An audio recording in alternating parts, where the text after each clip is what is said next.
Hello বন্ধুরা, আসসালামু আলাইকুম। আশা করি সবাই ভালো আছেন। আল্লাহর অশেষ রহমতে আমিও ভালো আছি। তো আজকে আরও একটি নতুন ভিডিওতে আপনাদের সবাইকে স্বাগতম। তো আজকে আমাদের পাশেই একটি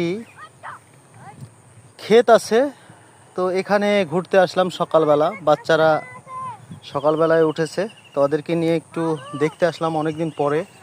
গত বছর আসছিলাম, আবার আসলাম। তো এখানে বাঁধাকপির যেই ক্ষেত সেটা আমি দেখাচ্ছি। এখানে আসলে মূলত দুই ধরনের কপি হয়, পাতাকপি আর ফুলকপি। তো এখন যেটা দেখছেন এটা হচ্ছে পাতাকপি। এই যে পাতায় মোড়ানো, অনেক সুন্দর, আর এগুলো অনেক সুস্বাদু হয়। আপনারা সবাই খেয়েছেন। তো আসলে এই ক্ষেতগুলো অনেকেই কিভাবে হয় অনেকে জানে না। যারা গ্রামে বসবাস করে তারা হয়তো বা অনেকে জানে, আবার যারা শহরে বসবাস করে তারা অনেকে জানে না।